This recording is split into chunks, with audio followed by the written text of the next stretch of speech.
তারা অনেক সময় পায়ে পাড়া দিয়ে গ্যাঞ্জাম লাগানোর চেষ্টা করে। প্রশাসন যদি সেখানে সেই ধরনের আইনশৃঙ্খলা পরিস্থিতির উন্নতি করতে পারতো তাহলে এই ধরনের ঘটনা অ্যাভয়েড করা যেত। দেখেন, আমরা যারা জাতীয় পর্যায়ে রাজনীতি করেছি সেখানে আমরা নানান সময় হামলা মামলার শিকার হয়েছি আওয়ামী লীগের আমলে।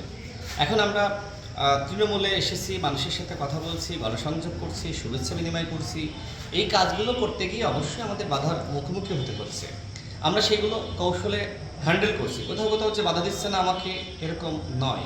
নুরুল হক নুরের উপর যে ধরনের ঘটনা ঘটেছে তাকে অবরুদ্ধ করা এবং আমাদের কার্যালয়গুলোতে হামলা চালানো, আমাদের নেতাকর্মীদের উপরে হামলা চালানো, এই ঘটনাগুলো ঘটেছে।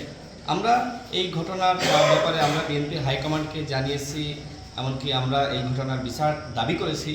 বিশেষ করে সেখানে প্রশাসনের ব্যর্থতা রয়েছে। দেখেন, প্রশাসন যদি সেখানে সেই ধরনের আইনশৃঙ্খলা পরিস্থিতির উন্নতি করতে পারতো তাহলে এই ধরনের ঘটনা অ্যাভয়েড করা যেত। নুরুল হক নুরের মতন নেতা এলাকায় গিয়েছে, সেখানে তৃণমূলের নেতৃবৃন্দের যে ধরনের হাঙ্গামা, যে ধরনের অস্থিরতা এবং তাকে অবরুদ্ধ করা, এটি অত্যন্ত আমি মনে করি নেগেটিভ এবং এটির জন্য অবশ্যই যারা দায়ী আমরা তাদের বিচার দাবি করছি। বিশেষ করে বিএনপির নেতা হাসান মামুন, তিনিও আসলে এখান থেকে ইলেকশন করতে চান, তো আপত্তি নাই তো, তিনি ইলেকশন করবেন, ভালো কথা, তিনি গণসংযোগ করুক, তিনি অন্যান্য রাজনৈতিক কর্মযজ্ঞ করুক, কিন্তু পাল্টা মিছিল করা, নুরুল হক নুরকে নিয়ে স্লোগান দেওয়া, তার কার্যক্রমে বাধাদান করা, সেখানকার স্থানীয় বিএনপির নেতাদের মাধ্যমে আপনার নানান ধরনের মানে এই যে হামলার মতন ঘটনা ঘটানো, এটি অত্যন্ত দুঃখজনক। আমরা মনে করি অবশ্যই বিএনপি হাইকমান্ডের উচিত হবে এই ঘটনার যথাযথ বিচার করা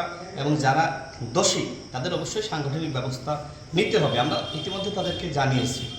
ঝিনাইদহতেও এই ধরনের ঘটনা ঘটছে না এটি নয়। আমার বিভিন্ন প্রোগ্রামে নানান ব্যক্তিবর্গ এসে বাধা দেওয়ার চেষ্টা করে, এমনকি নানান ধরনের কথাবার্তা বলে, আমি সেগুলো অ্যাভয়েড করার চেষ্টা করি। আমি মনে করি আমার কাজ আমি করব।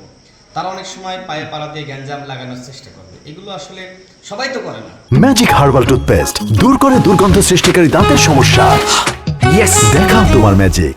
দু একজন আছে যারা অতি উৎসাহী হয়ে বা কোনো নেতার নির্দেশনায় বাধা দেওয়ার চেষ্টা করে। তো আমি এই বিষয়গুলো নিয়ে আমি খুব বেশি উদ্বিগ্ন না। আমার কাজ আমি করে যাচ্ছি, তাদের কাজ তারা করছে। আমরা দৃঢ় আশাবাদী, গণ অধিকার পরিষদ যেহেতু মানুষের কল্যাণে কাজ করছে। 2018 সালের কোটা সংস্কার আন্দোলন, 24-এর গণঅভ্যুত্থান, 24-এর কোটা সংস্কার আন্দোলন, বিভিন্ন সময়ে যে আন্দোলনগুলো হয়েছে, মোদি বিরোধী আন্দোলন, এই আন্দোলনগুলোতে আমরা কিন্তু ভূমিকা রেখেছি। মানুষ এই মুহূর্তে কী চায়? মানুষ চায় যারা দখলদারিত্ব, চাঁদাবাজি, দুর্নীতি, লুটপাটের সাথে জড়িত না, যারা